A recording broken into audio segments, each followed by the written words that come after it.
Richard Wagner's Ring Cycle is one of the greatest stories ever told. It's made up of 4 operas totaling 15 hours. And here to show us how Wagner tells us the story through music and to give us a roadmap for understanding such a gigantic work is conductor Brett Mitchell. Brett, good to see you. Thank you, Bill. It's great to be here. Always nice to be back. So I thought before we dive into the music, I'd just give a little bit of background on Wagner, the composer, just so we can put this in context. So Wagner was a German composer, lived from 1813 to 1883, really at the height of Romanticism. During his career, he focused almost exclusively on operas, many of which are household names: Flying Dutchman, Tannhäuser, Lohengrin, Tristan and Isolde, Die Meistersinger, Parsifal, the list goes on and on. But his magnum opus is really the Ring Cycle. It took Wagner more than a quarter century to write this piece, 26 years all told, from the time he started the first draft of the libretto in 1848 at age 35 until he completed Götterdämmerung in 1874 at age 61. So a couple other little salient points. In 1849, Wagner came up with kind of a new concept of opera that he called music drama. And the point of music drama is that all the musical and poetic and dramatic elements were to be fused together in this kind of super unified whole, the so-called Gesamtkunstwerk. So one manifestation of this Gesamtkunstwerk, or complete artwork, is that each element, music, text, staging, lighting, and all the rest, ends up being responsible for telling the story in its own right. And that led Wagner to develop a compositional style in which the orchestra is just as important as the singers. And he does this by using leitmotifs, which are short, constantly recurring musical phrases played by the orchestra, each associated with a particular person or place or idea. A perfect example of this is certainly the most famous leitmotif from the whole Ring Cycle. I'm sure lots of people will recognize this.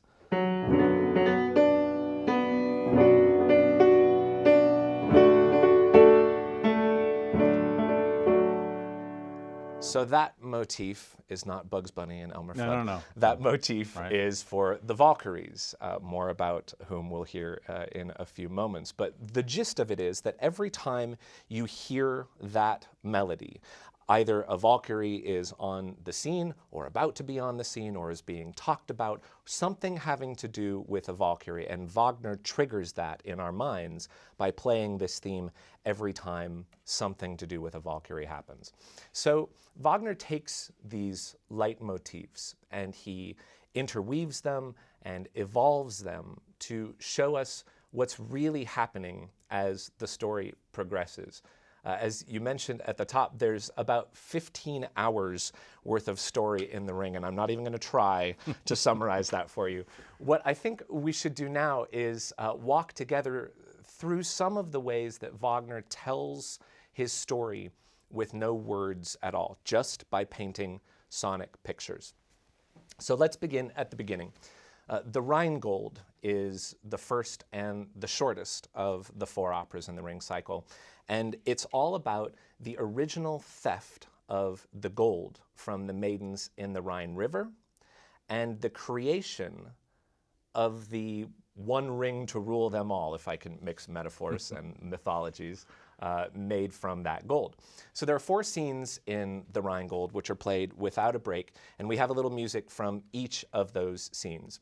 So we begin, as Wagner says, in greenish twilight at the bottom of the Rhine with the Zen-like, meditative, almost minimalist motif of the Rhine itself, which is made out of simple triads of an E-flat major chord.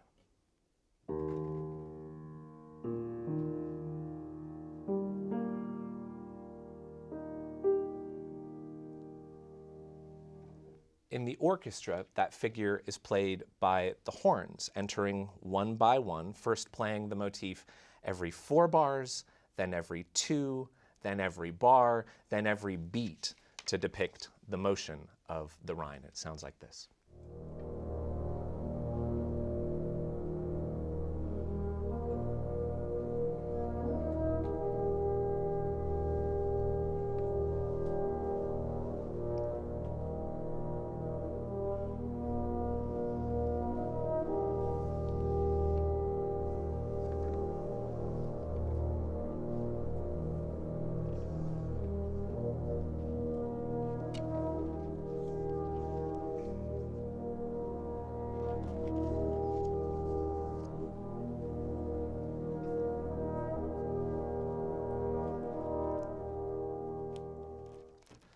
And so it goes on for 136 bars, 5 glorious minutes. Wagner painting the Rhine for us in tones alone. No need for any visuals on stage. In scene 2, we find ourselves in an open space on mountain heights. So Wotan, who's chief of the gods, awakens on the mountaintop, and he sees a magnificent castle in the distance, which is the new home of the gods, Valhalla. And Valhalla has its own theme, and it sounds exactly how you'd think a theme for the gods would sound. It's regal, it's noble, it's in a major key. But there's one special little twist here in this theme, which is that there's a brand new color that Wagner introduces. And I'm not talking about a brand new color in this piece. I'm talking about a brand new color in the world. Wagner wanted to hear a certain sound for this Valhalla theme, along with a number of other things. And he wanted something kind of between a horn and a trombone. And so what Wagner ultimately came up with was something that are still to this day called Wagner tubas, an invention that Wagner created for the Ring Cycle. And this iteration of the Valhalla theme we're about to hear is the first time he puts those Wagner tubas to good use.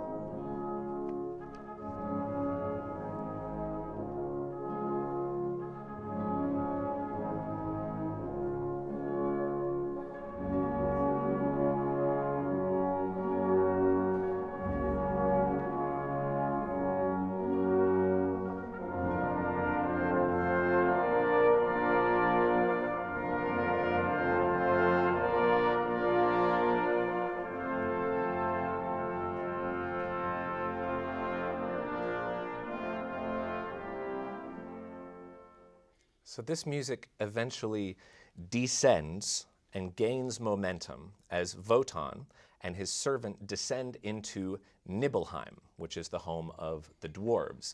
And we hear the characteristic hammering of the Nibelungs, who are blacksmiths, and they're depicted by 18 offstage anvils as the dwarves toil away. So Wagner sets the scene for us in his libretto. He says, "From all around, a dark red glow dawns in the distance. Growing noise of blacksmiths overtakes everything."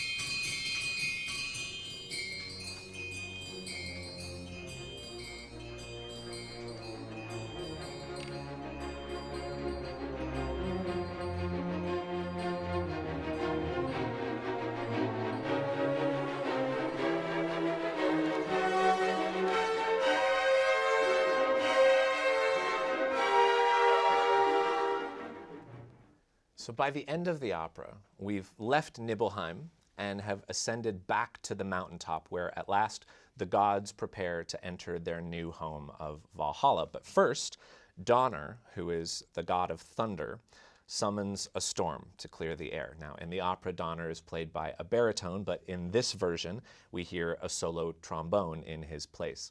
In the surrounding accompaniment in the strings, you can almost hear the mists gathering around Donner.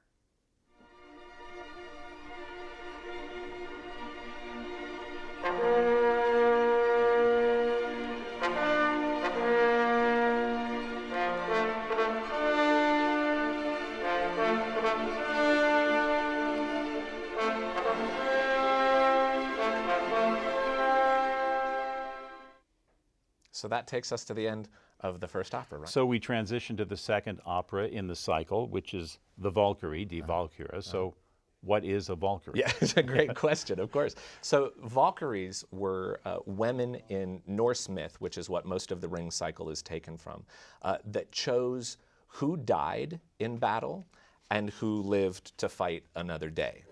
So the Valkyrie in our title is Brunhilde, daughter of Wotan. And this second opera is about the journey she goes on to meet the ultimate hero of our saga, though that won't actually happen until the end of the third opera. So first, we meet the hero's parents, and here's how. The piece opens with a raging storm, during which a new character, Siegmund, seeks shelter at the house of a warrior. Now, as it turns out, the warrior isn't home, but his wife, Sieglinde, is, and she welcomes Siegmund. Now, it eventually becomes clear that not only are Siegmund and Sieglinde not strangers, they're actually long-lost twins and children of no less than Wotan himself. Luke and Leia, eat your heart out. And in spite of being brother and sister, they, of course, fall instantly in love with each other. So here's a little bit of their love music from the first scene of the Valkyrie.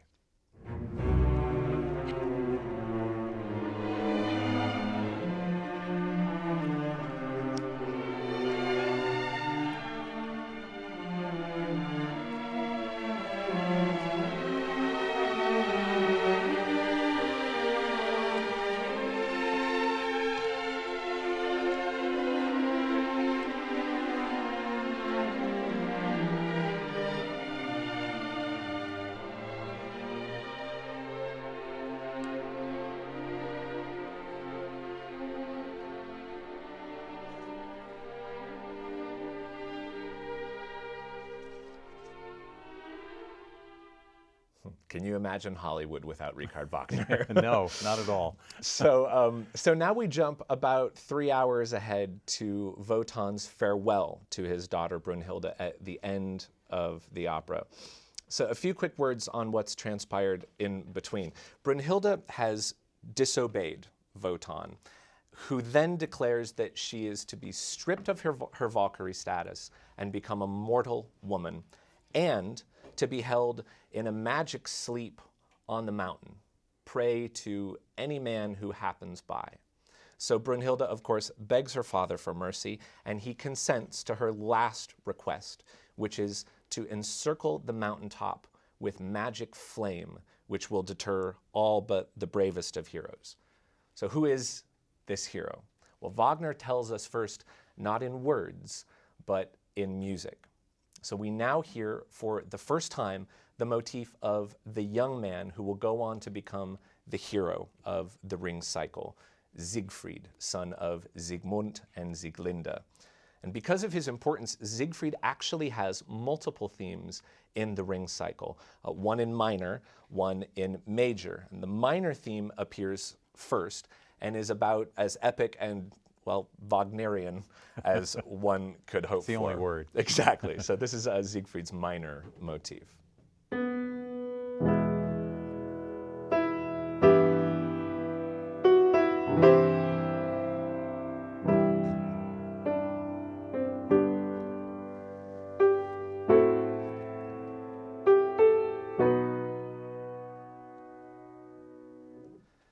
And then we hear the beautiful leitmotif of Wotan's love for his children, Siegmund and Sieglinde, who are the parents, of course, of Siegfried. And here's that motive of Wotan's love for his children.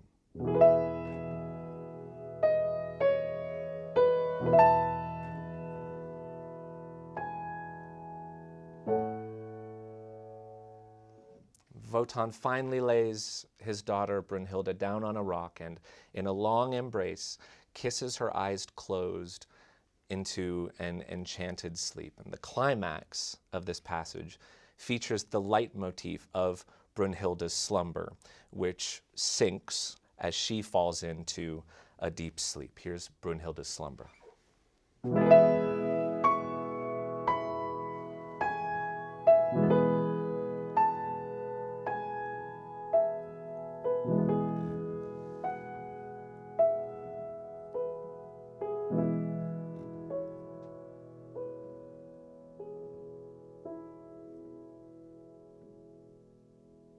So let's hear now a good chunk of Wotan's farewell and listen to how deftly Wagner combines these themes to tell the story. There's two statements of Siegfried's theme, the motif of Wotan's love for Siegmund and Sieglinde, and then the motif of Brunhilde's slumber. Here's Siegfried's theme.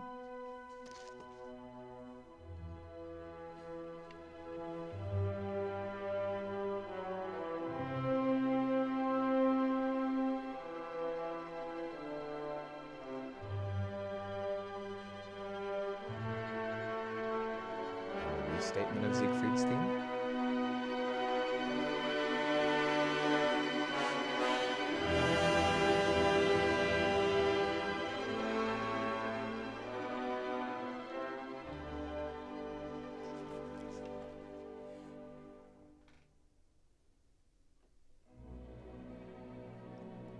And here's the motive of Wotan's love for his children.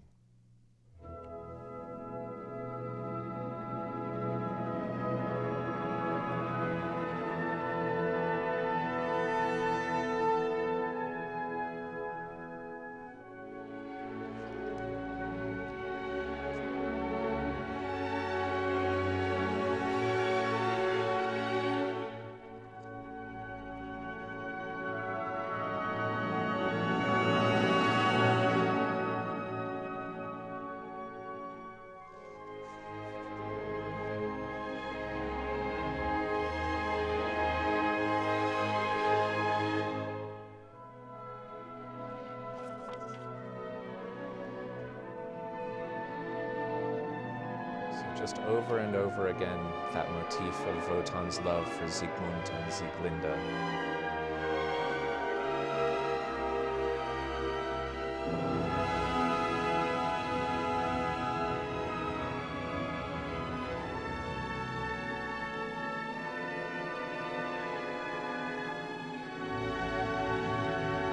Here comes that climax. This is Brunhilde's slumber as Wotan kisses her eyes and puts her to sleep.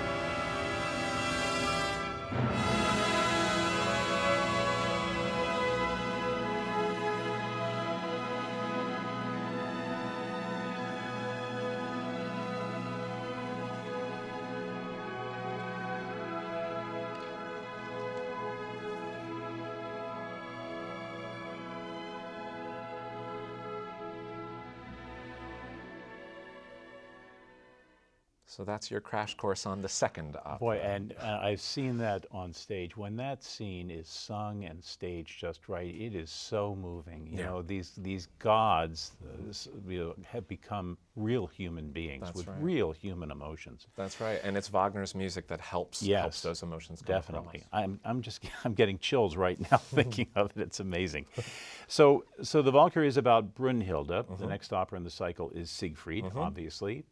About Siegfried, young Siegfried. Believe it or not, it's about Siegfried. That's right. So the third opera is about introducing us not just to the hero of the Ring Cycle, but the hero in his youth. That's really what Wagner was trying to achieve with this third opera. So there's a few famous excerpts from this opera. I'd love to play one of those for you now. The famous Forest Murmurs comes from Act 2 of Siegfried, and there's no better description than the one Wagner himself provides in the libretto. So Siegfried has come to the forest and the cave of the dragon Fafnir, intent on facing down the legendary beast. And while he waits for the dragon to appear, Siegfried stretches himself out comfortably under the lime tree, which I suppose is exactly what you do when you're about to face a dragon, is take a nap, and quickly becomes lost in silent reverie, Wagner says. He leans back and looks up through the branches and becomes enchanted by the forest murmurs, listening with great interest, Wagner says, to the song of a bird in the branches above him.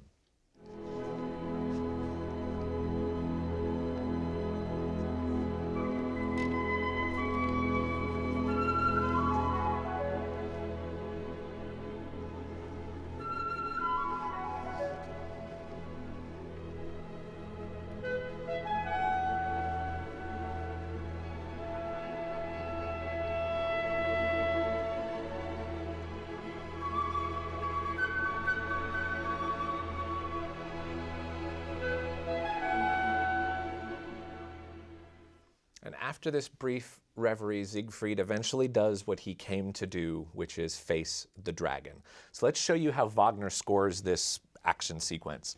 Since there's a conflict on stage between two characters, Wagner creates musical conflict in the score between two themes.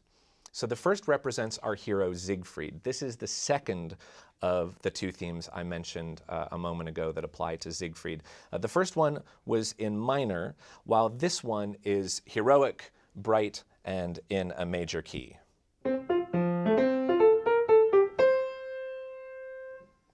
second main theme in this battle between Siegfried and the dragon is, of course, the dragon, Fafnir. Now, as opposed to Siegfried's theme, Fafnir's theme is dark and in minor.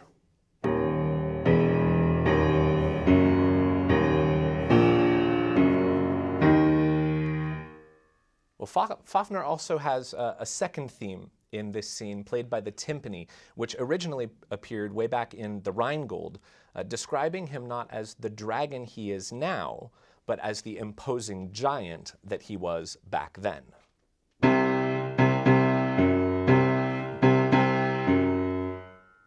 So let's play that whole sequence for you now, alternating back and forth between Siegfried the hero with bright major key brass fanfares, and Fafnir the villain with dark minor key growling low in the orchestra. By the way, after the first statement of Fafnir's giant theme on the timpani, you'll hear a cymbal crash, which is the exact moment Siegfried stabs the dragon in the heart. Here's that great battle from Act 2 of Siegfried. Siegfried is the dragon.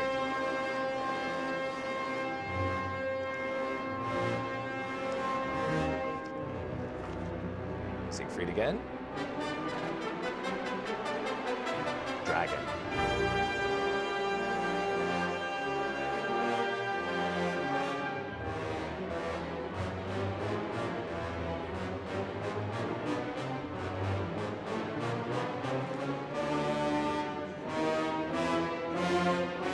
Siegfried.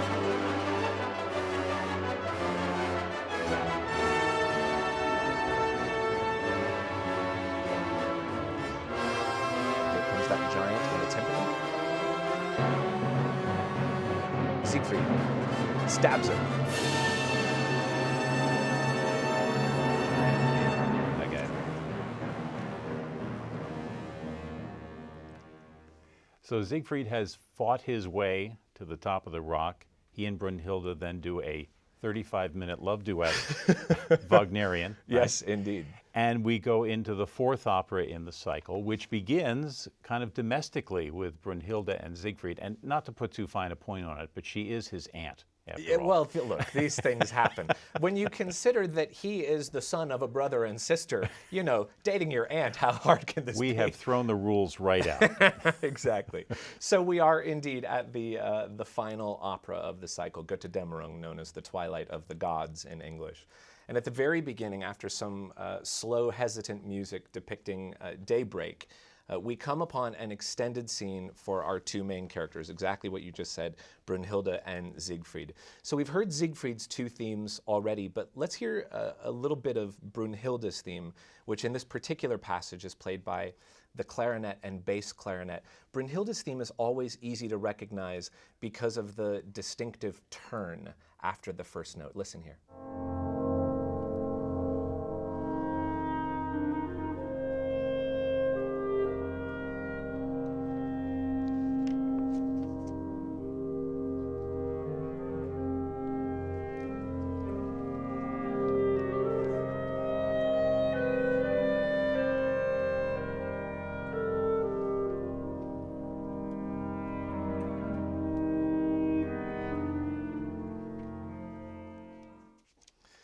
So for this happy moment between the two lovers, Wagner uses, of course, Siegfried's major motif, which is almost always played by the horn.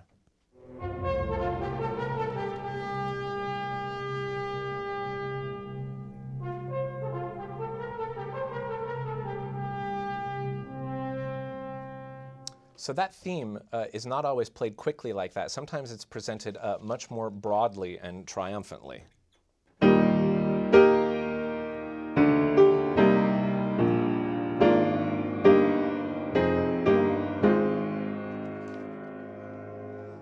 That broad, triumphant horn call is where we'll begin this excerpt. As we go through, I'll call out the themes as they appear to show you how Wagner describes this bliss between Siegfried and Brünnhilde purely musically, no sung text at all.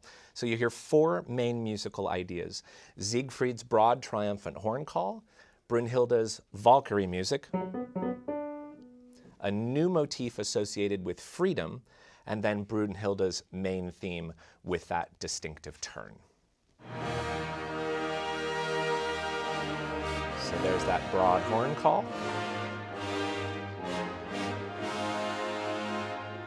Valkyrie music.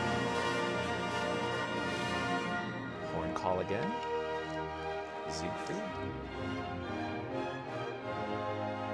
And here's freedom. Brünnhilde's theme with the turn.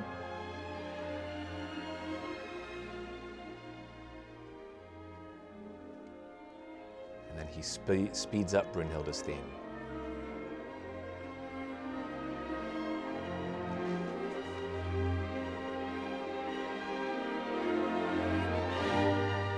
There's freedom. Brünnhilde. Freedom. And a final cadence.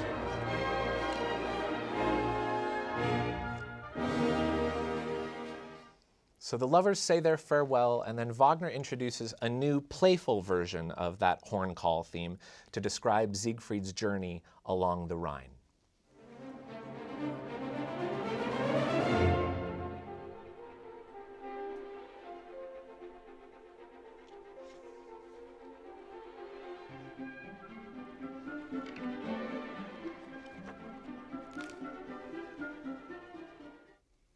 So we move now to a scene featuring Siegfried and the Rhine maidens, whom we met way back in the first scene of the Rhine Gold and who were still itching to get back their gold.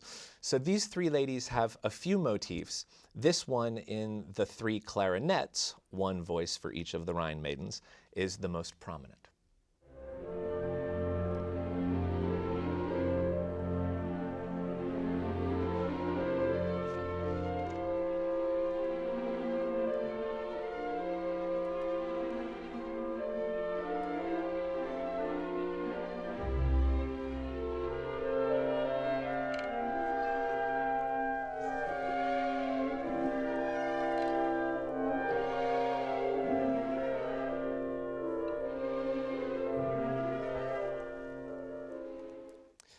Well, eventually, Siegfried meets his tragic end, stabbed in the back, quite literally.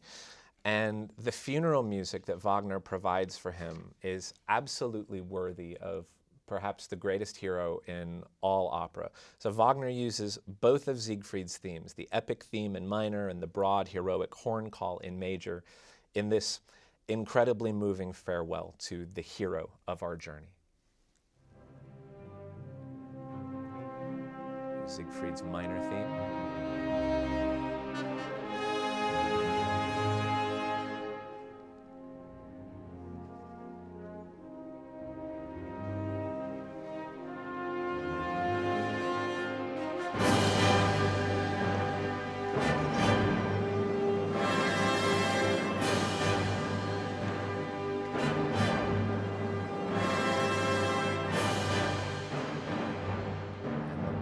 Again.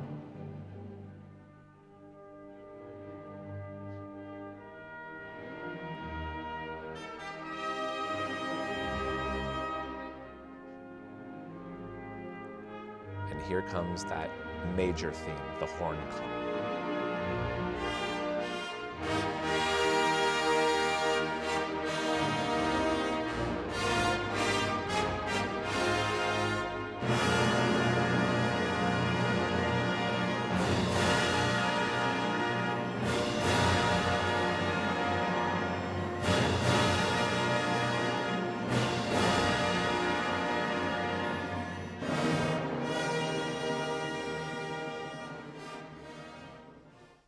And so we come to the final scene of the entire ring cycle, the so-called immolation scene, in which Brunhilde sacrifices herself to return the ring to the Rhine maidens, and she saves all humanity in the process, no small feat.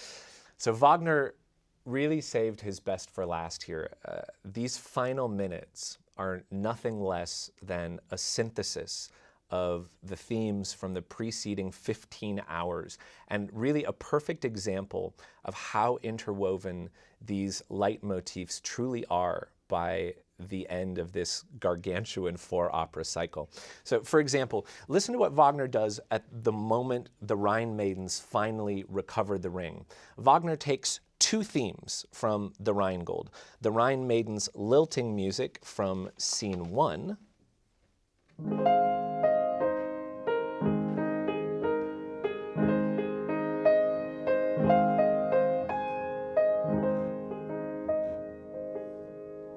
and the gods' noble Valhalla music from scene 2,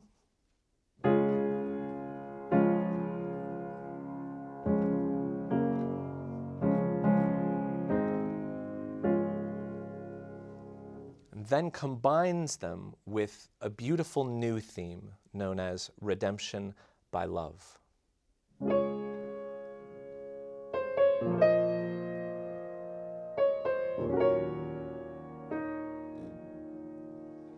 So Wagner describes, all within one musical texture, the Rhine maidens' joy at having their gold back, the sadness of the gods that their reign has come to an end, and the redemption of the world by love. Here's what it sounds like when it all comes together. The Rhine maidens' music,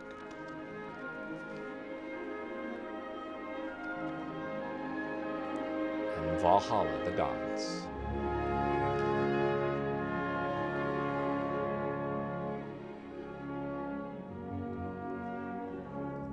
Rhine maidens, and redemption by love.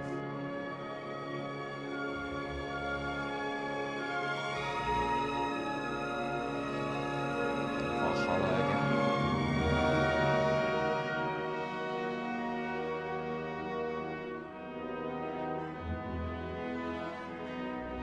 Rhine maidens,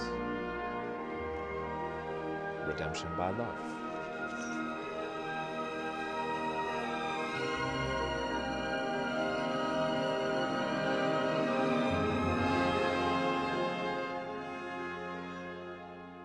So there are literally dozens of characters and plot lines we haven't even touched upon, right? The magical Tarnhelm, Loge's fire music, motifs for the sword, the treaty, death, the ring itself.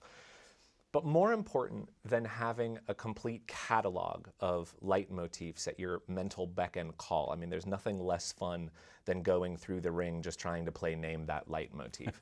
More important than that is understanding the musical care Wagner took when he crafted these masterpieces.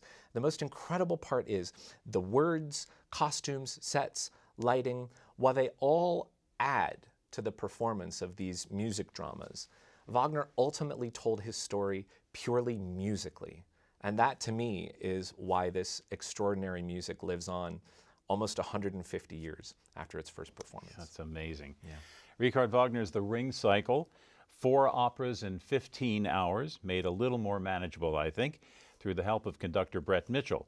Brett, thank you so much. Thank you, Bill. This has just been great. Great pleasure. And thanks to the Oberlin Conservatory for the use of the Steinway piano. For WCLV, I'm Bill O'Connell.